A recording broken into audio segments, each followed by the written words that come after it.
How are we going to tell the world that Wine Library TV is coming to Revision 3? I got it! I got it! Hello, welcome to Dignation episode number 187. I'm Kevin Rose. And I'm Alex Albrecht. Dignation covers... What you gonna do on June 23rd when Gary Vaynerchuk and the Vaniacs run wild on you? It's too violent.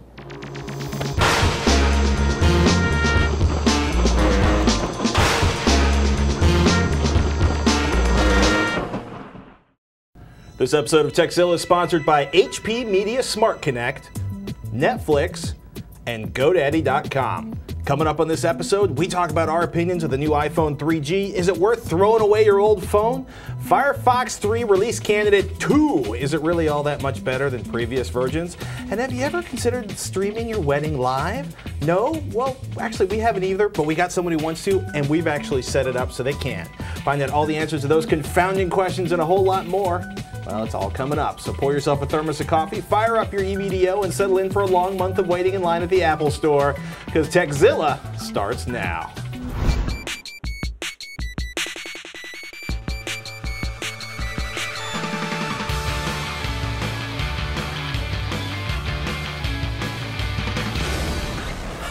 Welcome to Techzilla. I'm Patrick Norton. I'm Veronica Belmont. We have a great show lined up for you today, but chances are you're sick of it by now. We got to get it out of the way. Apple announced the next iPhone Monday morning, actually earlier this week. They also announced that the next generation of OS X was going to be released to developers, but nobody seemed to care about Snow Leopard at all. No, it's kind of sad, actually. Yeah, it's like, we're coming up with a new version of an operating system, and everybody's like, iPhone. Like, yeah, we know. Okay, get to the hardware now, please. Okay, thanks. No more application demos. Which is even kind of more sad because it is WWDC. It's the developers conference. And it's the first time it's sold out. And before there are certain individuals who I know and love out there in the audience start emailing us, like 1 in 4 of you right now is running OS X, so that's part of why we're covering this. And I'm just going to get it out of the way. Will you be camping out in front of the Apple Store, like, you know, so it's opening like July 11th. Are you going to be online camping out with your sleeping bag and your cooler waiting for your iPhone? I don't think so. I don't think I'm actually going to camp out. I mean, last time around, I waited in line all day, right? But that was because we needed one for CNET, right. So I had to kind of wait there. So we had a review unit because they were being really anal retentive about giving out review units for the first version of the iPhone. Sure. So I waited in line all day, but no, there were no sleepovers. No sleepovers with Scoble were had. That's a really interesting mental image. No, but seriously, I'm going to get it. I'm definitely going to get it. I'm going to buy it. Why are you going to buy it? Because it's fast. What's fast? The 3G is fast. So it's got a faster internet connection. Exactly. I mean, that's pretty much what I use my iPhone for. I use it as a mobile internet device. Right. I mean, I get my email on it, of course. I take phones on it, but I don't really like even talking on the phone very much. Mm-hmm. So when I'm on my iPhone, you better believe I'm doing email and I'm talking on Twitter and I'm doing all that stuff. Yeah, I need my personal space bubble. If somebody's like, I am Veronica about yada, yada, yada, and if you walk over in the office, she's like, you should be aiming this. That's not true. But other than it being super fast, I mean, it's got a flush headphone jack.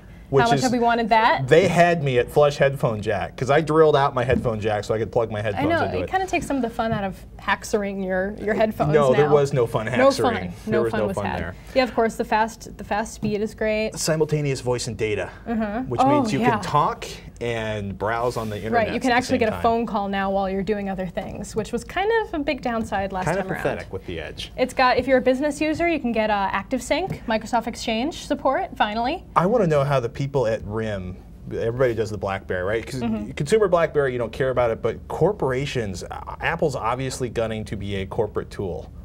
And you know, the exchange support, they've had trials in Fortune 1000 companies. It's going to be interesting to see whether or not they can actually get it adopted by big companies. Right. Well, that's the interesting thing too, because Blackberries and all those phones are really easy to type on.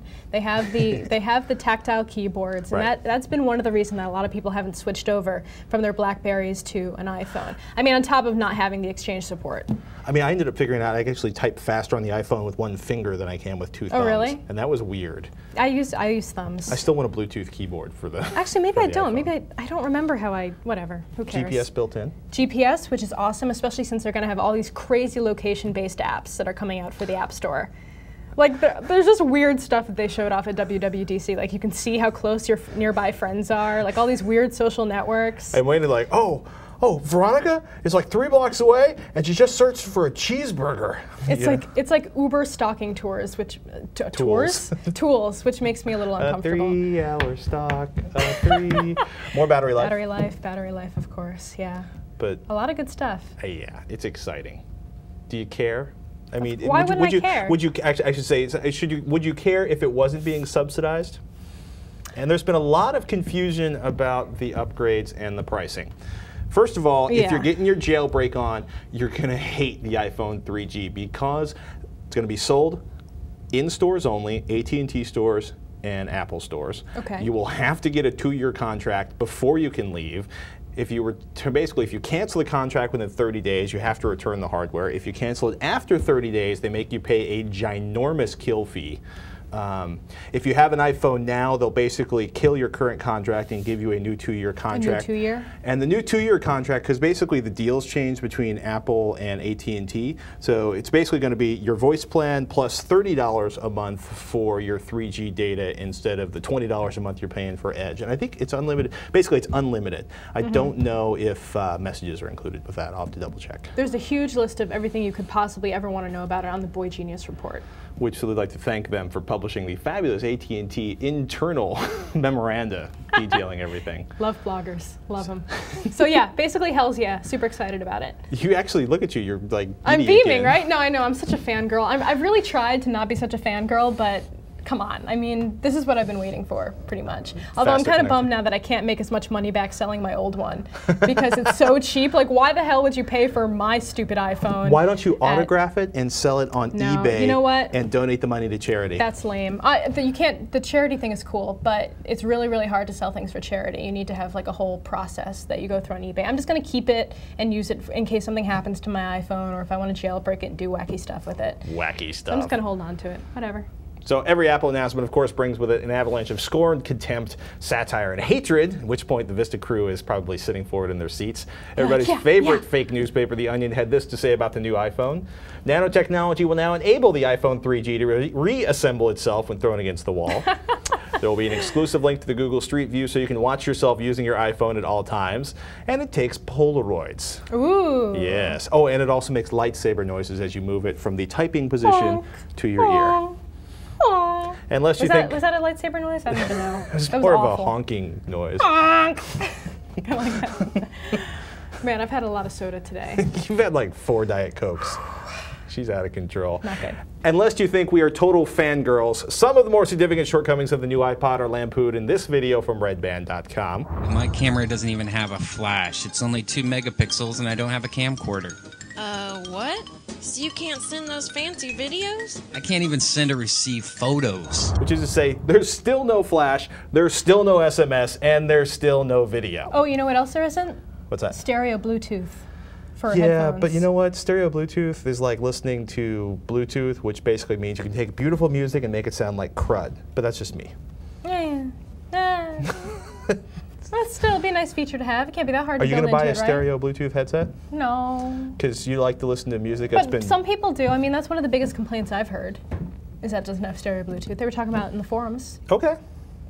Legitimate concern. A legitimate concern. All right, well, enough of the Steve Jobs Kool-Aid. Onward with the show. Questions? Absolutely. Excellent. Smith from South Dakota emailed us a list of 40 or so questions. Okay, well, not quite 40. We picked a couple we thought were pretty fun. First up, he asks, any chance you guys, or better yet, all of Revision 3 can make a TiVo cast? I don't want to spend $20 for RSS feeds. Well, actually, yeah, ask us that in 2 weeks, and we'll have a little something for you. Hint, hint. Yeah, second question, still from Smith. Is there a site or piece of software that can stream my local police band radio? I'm not up to anything nefarious, just getting curious in my old age, and I live near a fire station. Answer, the only way they're online or accessible to your computer is if your local municipality or someone who lives there records them, encodes them, and streams them on the net. Ask them and see what they say, or do a Google search for your local fire department, but we doubt it's on there, kind of. You never know. Yeah, that said, we were listening to the fabulous Gwinnett County, Georgia Police Radio earlier that we found at scangwinnett.com. They have a whole list of the local radio systems they have streaming online.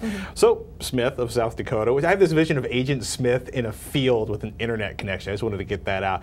Your town might actually be streaming also. Frankly, this is a whole area of the geek lifestyle we haven't really gotten into. Getting your radio freak on, searching for frequencies, scanning, listening, and depending on what kind of radios are used by your fire department, you can probably buy a cheap scanner at Radio Shack or your local ham store and tune into their frequencies. Though if you can spare the cash, computer-controlled scanners are really slick because they scan really fast, and I'm a geek. I miss DXing. Are you a ham radio geek? I have occasionally been. Oh. I'm more into like.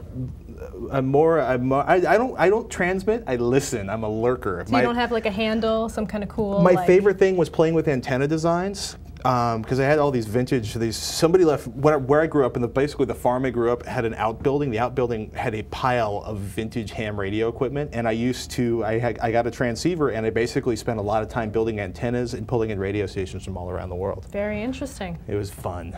I miss DXing. Yeah. Hey, you know what? This, of course, is a show supported by advertisers, our beloved sponsors, and if you don't support them, they'll go away, and not only will we be living on the street, you won't get any more Techzilla. Please, pay attention. Who will supply my Diet Coke habit? It's time now to thank one of today's sponsors, HP Media Smart Connect. If you're looking for a great media center extender that can find all your digital media no matter where it lives in your home, look no further than HP Media Smart Connect. HP Media Smart Connect displays a single list of all the digital media gathered from all the hard drives on your home network, offering you a rich extender for Windows Media Center's experience. To learn more, join HP, Microsoft, and Techzilla's Patrick Norton on a webinar this July 8th.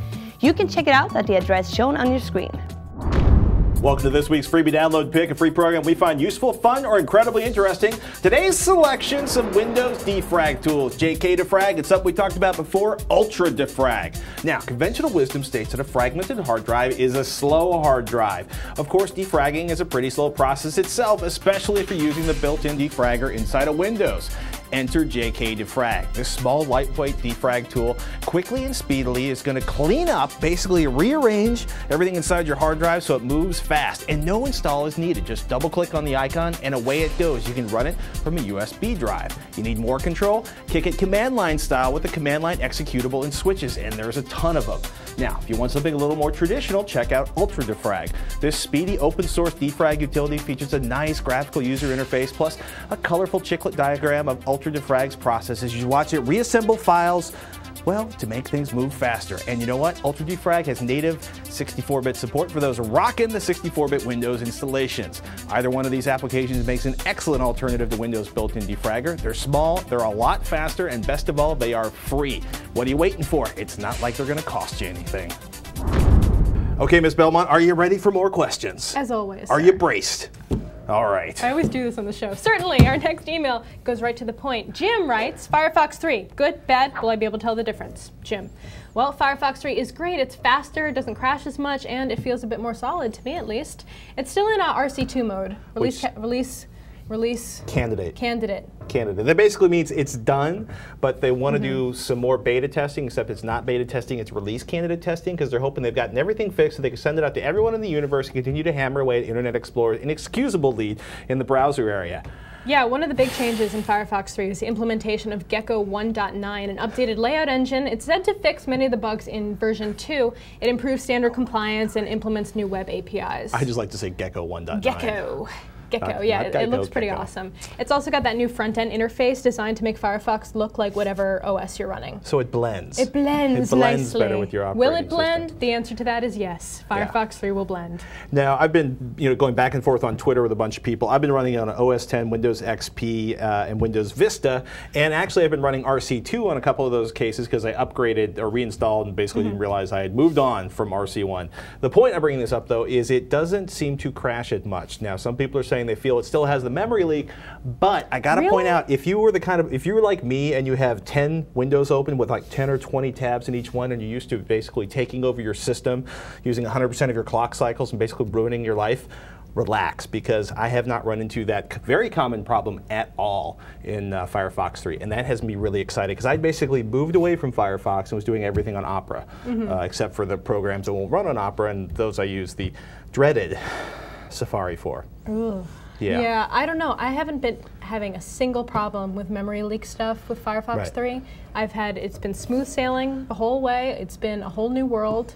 I really like it. I mean, I know that sounds kind of, I guess we're doing fangirl day because now I'm a Firefox fangirl. It's Great, awesome. There's nothing wrong with being a fangirl, even for me. We will warn you though, one thing, some of the extensions that are out there, they should basically warn you if they are not compatible with Firefox 3. They just won't work. They just won't even show up. Right. Yeah. Some people are saying some of the early ports of Firefox add-ons are a little flaky. I haven't run into that. Some folks I've talked to on Twitter and other places are running into a little flakage. Do you have a favorite app right now? Favorite add-on? Favorite add-on? No. No? Not a favorite I like Firefox 3. Shareaholic? Yeah, it's really great. You have your evil face on. Evil? Me? Like No, Shareaholic. never. Is it some sort of peer-to-peer tool of doom? No, it's just like a Web 2.0 social networking kind of link sharing add-on. So this is part of your Flock guilt, isn't it? Yes.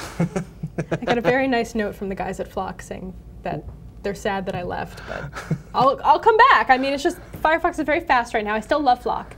Oh, damn it. Anyway, now I feel awful. Anyway, Shareaholic is a really great add-on. You can send things to Delicious, Dig, Twitter, any other network that you would possibly feasibly share a link on, you can do it there. While we're on the whole browser subject, we mentioned Opera and Internet Explorer and Firefox 3. What is Flock and where does one find it? Flock is an excellent browser. It is based off of Mozilla. It's like a community browser? It's kind of, it's got a lot of social networking aspects built into it. So you can see your Twitter timeline in a separate window that pops up on the side. Not a window, more like a sidebar.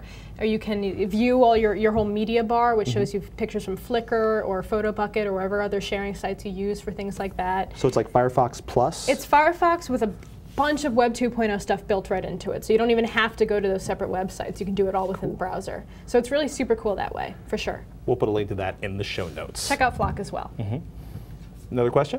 Yeah, I think it's time for another question. This one is from Doug in Florida, and he writes, my school produces a PowerPoint slideshow for the 5th grade class graduating from our school and moving on to middle school. Congratulations. We would like to offer this to the kids' parents as a parting gift, but would like to convert the PowerPoint presentation into a DVD that the parents can play on their TVs while still keeping the transitions, animations, and sounds of the original slideshow. Do you know of any program that can do this on a Mac? Thanks for your help in advance, Doug. So you want to create a DVD movie from a PowerPoint presentation, huh? Well, I think Sounds it's difficult. Pretty easy to be done, though. It's not, it's actually not that hard at all. It's shockingly good. easy. Shockingly easy, The answer you say. may surprise you. So what's the easiest way? Okay, the easiest way to do it would be to record the movie or the presentation into an MPEG-2 file. That's the format of video that DVDs use. And basically, you'll record your PowerPoint presentation as it plays on the screen. Then you're going to burn a disk with that video. iDVD should work fine in OS X since it's on your Mac already. And we also, I should point out, we have a lot of questions about what we use for screen captures. Case in point, Ping had that very question. He writes in, I was wondering what programs you use to capture the Firefox demos on your video podcasts. I'm a training specialist and I use Adobe Captivate, which is a really funny name, but it seems that the program you're using is much more powerful since it can zoom in and scan in any direction in real time. Thank you for the help, Ping. First of all, the scanning and moving and stuff, we usually don't do that in the capture tool. We actually usually use that, or actually do that inside of our video editing tool, Final Cut Pro. Right. Because it has the ability, we basically do a huge capture or a selected capture, and then, basically Serafino or Mauricio or Jordan, they spend time massaging and moving stuff around so we get sort of the maximum impact for whatever and then you we can want to edit show it, though. you. Now, when we're capturing, though, we use iShowU for capturing OS X files here at Revision 3. That's shinywhitebox.com is the website for that. And on PCs, we use Camtasia from TechSmith.com. Not cheap at all, but it works incredibly well and has a 30-day free trial. Vista Premium and Ultimate have a free DVD creation tool, by the way. Windows DVD Maker, if you got Vista and you want to turn a PowerPoint presentation you've captured using one of these pieces of software into a DVD. So excited. Excellent. Well, I think it's time to thank one of our other sponsors. By the way, before we get to that, I use iShowU at home also. It's a great program. Yes. Camtasia, if you're on Windows, is amazing. Expensive. Good for home, good for work also. But amazing. Take it away, Camilla. It's time now for our Netflix-sponsored movie pick of the week. This week, it's AI, Artificial Intelligence, based on a concept by Stanley Kubrick and starring Haley Joel Osment of The Sixth Sense fame. AI is a futuristic retelling of the Pinocchio story with androids instead of puppets. Osment stars as a robot who was adopted by human parents to take the place of the real child who was frozen into cryostasis. It wasn't a huge hit at the box office, but it's a sweet story with an interesting premise and definitely worth renting. So don't forget, if you're craving movie rentals without driving to the store, check out Netflix.com. With over 90,000 titles online, including Blu-ray titles, you're bound to find the title you are looking for. Plus, with 40 shipping centers, almost all deliveries happen in just one business day. And shipping both ways is free. Plan starts at $4.99, but as a Texilla viewer, you can get a free trial by signing up today at www.netflix.com/Texilla. Looks like it's time for another websites we just can't get enough of. A website that we just can't stay away from because it's too useful, too funny, or just too darn irresistible. Today's pick, Doug's Apple Scripts for iTunes. Automator comes with every Mac these days, and while they've made it pretty easy to create and execute simple Apple scripts, sometimes you need to go to one of the experts to get the job done. Doug's Apple Scripts, created by Doug Adams, is your one-stop shop if you're looking for Apple Scripts for iTunes. There are hundreds of different scripts that you can download and run, from gathering up your one-hit wonders to twittering your most recently played tracks. If Doug can think of it, you get it. One of the handiest scripts, for example, is Make Bookmarkable version 2.4. This is great if you want to have a track always resume where you've left off. If you're using iTunes 7 or better, it'll automatically put the track into the audiobook section of iTunes. The site is simple to browse, and in my opinion, the added benefit is that you get to see how he puts the scripts together so you can start making your own. All right, well, I'm feeling it's time for some more questions around here. No. No? You're done? No. Oh, see ya. Ed writes in, Patrick and Veronica, get back here. My fiance and I want the people that can't come to our wedding to be able to see it. I know the feeling. First, we were thinking about posting a recording online for our family and friends. Now I have this idea to stream the video live. What sites and services, preferably free, could I use? What kind of cameras do you recommend for the best quality? Could I possibly stream from my camcorder if I can hook it up to the computer? Ed, these are all fine questions. And if you're going to be doing it live from whether it's the VFW hall or the local firehouse or, you know, Fred's house of weddings or the amazing church, you're going to be using a computer or notebook between the camera and the internet to record this live. It doesn't take a powerful PC to feed video to most streaming sites. And yes, if you can capture video from your camcorder, you can use it to stream the video. Now, free sites. A lot of free sites going on. A lot of free sites. One such, for example. Well, Stickem.com is a very popular one. Stickem. Ustream.tv is actually we're using right now. So now we have almost 400 people watching our Texilla Live. Veronica is very concerned that people will be able to chat during your wedding. But basically, the interfaces. Basically, if you can plug a netcam into a PC and open up a browser page, you can use Stickem.com or Ustream TV to broadcast your wedding. The Ustream, Ustream, they call it a show, but the interfaces are super similar. Mm-hmm. And you basically can go to Ustream.tv or Stickem.com. Stickem.com? I think it's Stickem. Maybe. Oh crap! I don't remember. We'll look it up. Anyone in the chat room know? Is Stickem.com? Yeah, Stickem.com. We want to thank Dano for that one. No, they say TV. See, now they argue, and then you never know what the right answer is. In any case, we're probably going to say use Ustream. If you want to keep it private, you can password protect your show. Ooh. Now, our buddy Leo Report from Twit.tv says Stickem seems to have more bandwidth, but he's dealing with like 10,000 people following his live worldwide development conference coverage. Stickem is a partner. They give him special treatment. They make sure the feeds don't go down for him.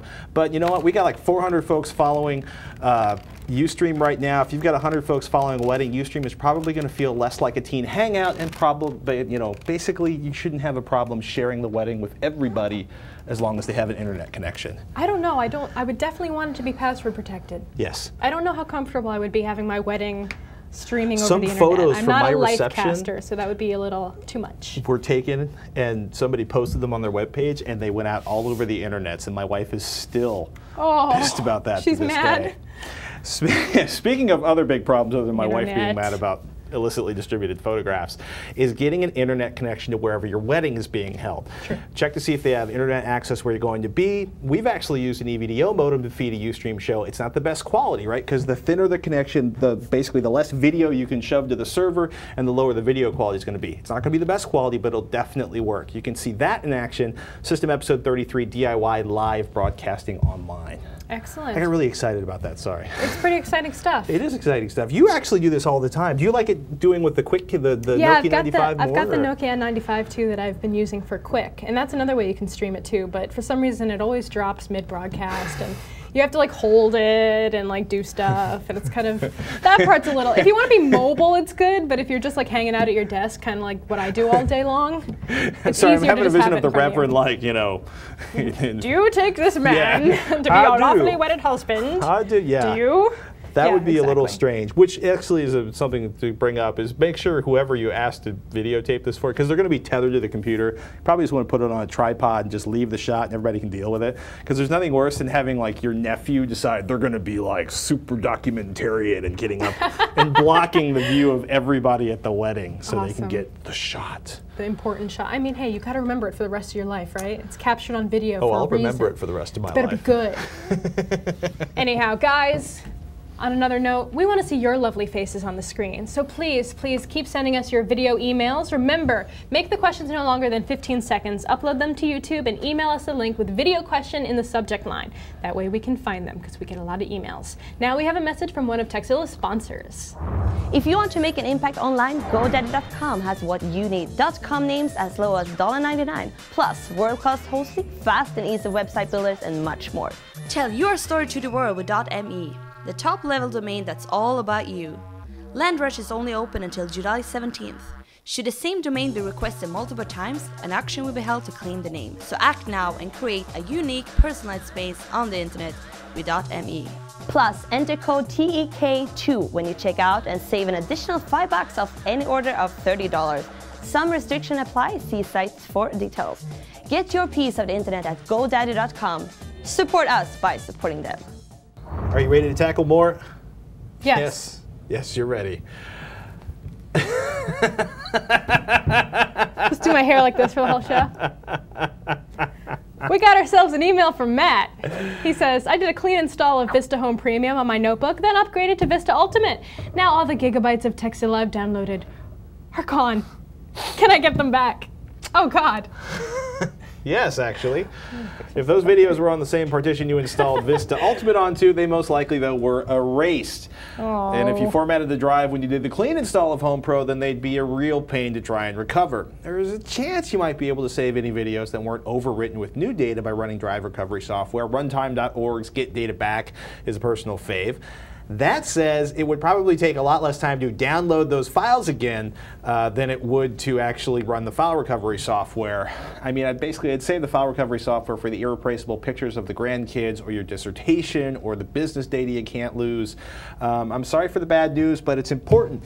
OS 10, Linux, Windows, if you're installing your operating system, if you're overriding your operating system, if you're doing a recovery, if you're re-imaging your machine, back off the data you need to save onto another hard drive or burn it to a disk or put it on a thumb drive before you reinstall or wipe out that partition. Yeah, that's one of the magics of RSS, and especially with iTunes, Right. is that you can unsubscribe to our show and then resubscribe, and then all the old episodes will show up, and you can just hit get. If you use iTunes as your catcher, I'm sure other podcast catchers will work very similarly. Pretty much any podcatcher will work that way.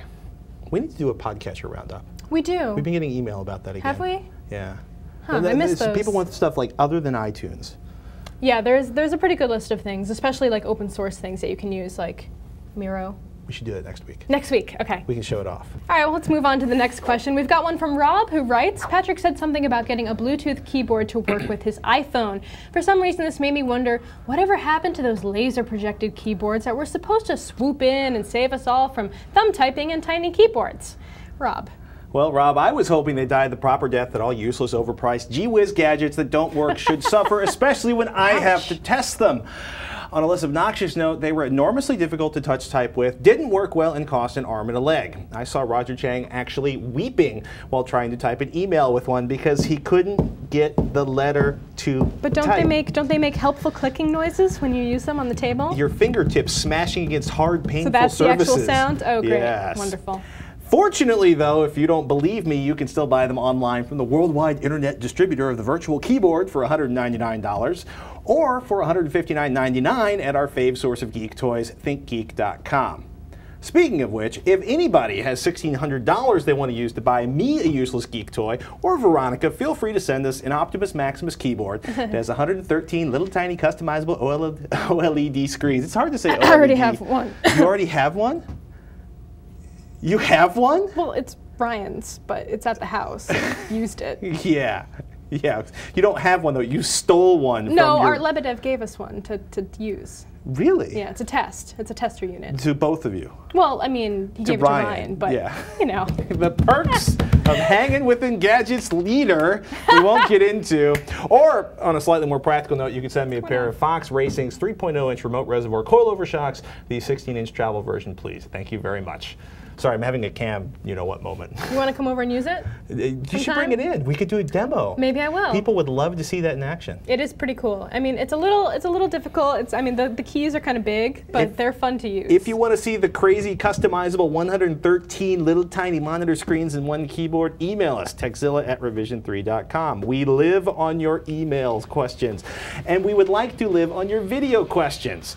So email us, techzilla@revision3.com, TechL product reviews, how-tos. You ask us, we'll do it. Don't be shy. I'm going to say it one more time just to tick everybody off in the chat room. techzilla@revision3.com and watch it on the Ustream. Even better, send us a what? Video questions. Yeah. Video questions. We had no new video questions, so we had no video questions in the show. Which I know, can you believe that? What, we have to give crap away for you guys to send us in video questions? You don't just love the feeling of reward from being on our show? It's like internet famous. Or something. And always, as always, you can visit us on our forums at revision3.com/forum. And this week's movie pick, AI, artificial intelligence. If you want to discuss it, go to the forums, let us know what you think. Thanks so much for watching, you guys. Until next time, I'm Patrick Norton. I'm Veronica Belmont. We'll see you later.